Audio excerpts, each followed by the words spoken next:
Hi, my name is Chris, and this is another Supernote A6X update video. I'm gonna focus primarily about 5 features that are on this device that I haven't really used yet. And there's a lot of features here. I use it primarily for script writing on my main YouTube channel, Hello from Hawaii. It's been really great.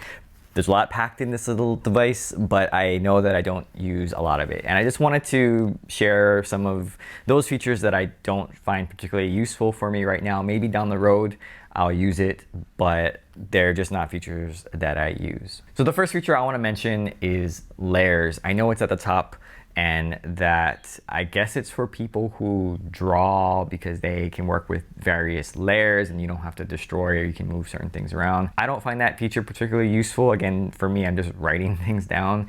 I don't know how layers could be used in that way. So if people have ideas, maybe you can write that in the comments below, but I have no use for layers. Doesn't mean that it's not a useful feature. Again, for people who draw, I think that could be very useful. But for someone who's writing, I don't really have a use for layers. A second feature is password protect. And I mentioned this in a previous video. I was super excited about this feature, and that's one of the first things that I did. I tried to figure out where it was because I wanted it to be secure, right? But the thing is, it takes 6 digits to unlock it, and it's just so long.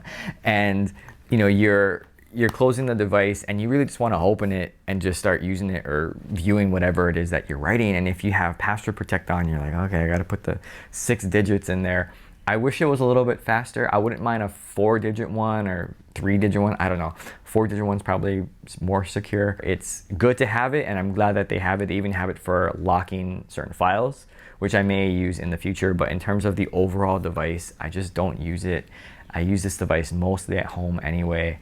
When I do go out, I will set it on if I'm gonna be out, and I think maybe something could happen. For the most part, I just found that I don't need it. It's not like a phone. The third thing is Word doc editing. I know this was like a big feature, and it's too bad because with Word doc editing, you can get handwriting recognition, which I thought would be something that would be great because I could handwrite my script and it could convert it into a Word document. Then I could just send that Word document somewhere and then I wouldn't have to type it up on Google Drive. But I just don't use a keyboard with this, at least not yet.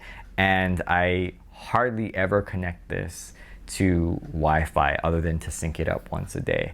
So I haven't found that feature to be useful. And I think it's because the reason why I got this was to focus on handwriting. If I wanted to type something out, I probably would just get a Chromebook, or I was even thinking about one of those, I think they're called free write devices, the ones that are basically like a keyboard with like a small screen and you can just type stuff. I would have gotten one of those.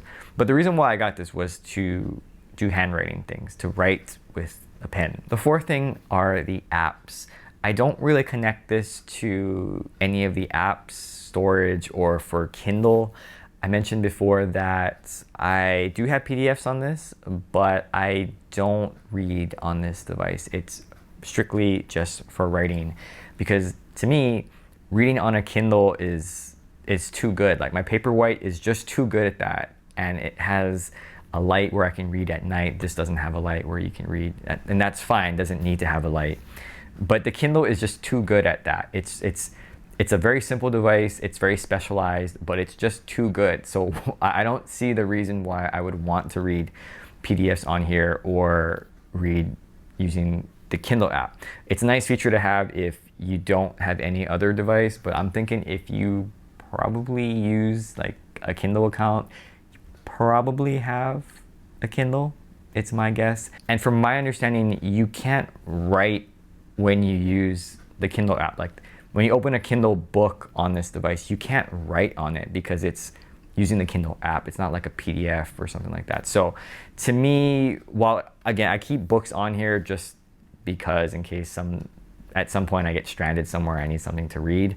But then you have your phone and you have all these other things. So I don't use that app, and maybe there will be other apps that I do use in the future that might be more useful and helpful for me. But the Kindle app and some of the other ones that are currently on the device, I just don't bother. And the last feature I want to mention is the PDF reader and the markup. And I know for a lot of people, especially when they get the bigger A5X, they're thinking, oh, I'm just going to read PDFs and like mark it up and all of that.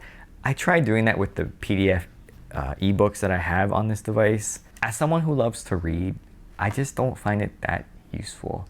I don't find it as useful as I thought it would be, because I thought I would leave myself notes and it would be all great. But to be honest, I started doing that with some of the books and I just stopped. I just erased all my notes and I'm like, what am I doing? No, I could just read on my Kindle, and if I have any notes that I want to put down, I can just use this device and create a notebook or a note and then write it like a normal notebook, just, oh, this is on page so-and-so, this is the note that I had, and keeping them separate. And I like that, to be able to keep them separate, because I don't want it to be all scribbled all over the pages. Maybe that's just me, but I haven't really used the PDF feature all that much. Again, maybe it's because this device is kind of small, and I also don't really read a lot of PDFs. Maybe like an A5X would be better for that, or some of the other e-ink notebook tablets might be better for PDF reading. I just don't read that many PDFs that I wouldn't be able to read on a computer. And maybe people are like, oh, it hurts my eyes. But when I read PDFs for like work, I'm working. I'm not holding this device and, again, I'm not using this for work or anything like that. I'm just using it for writing notes. So to me, the PDF feature, while great, it's just something that, it's just something I don't use right now. So sharing those things, it doesn't mean that I don't enjoy using this device. And maybe some people might think, oh, we're not using the device to the fullest of its potential. But I would say that I am, for my own purposes. I'm using it because I'm trying to write. I mean, I think their tagline is for those who write. It's not for those who read or review or edit, things. It's for those who want to just write. And I think that that's at the heart of this device. And I think that's why I enjoy using this device. It's supposed to be made for people who just want to write things. And I want to just write things. So for me, any features that don't really support that, I just don't bother. It doesn't mean that they're bad features and that other people can't use them. I just don't use them. So I hope you enjoyed the video, and thanks for watching.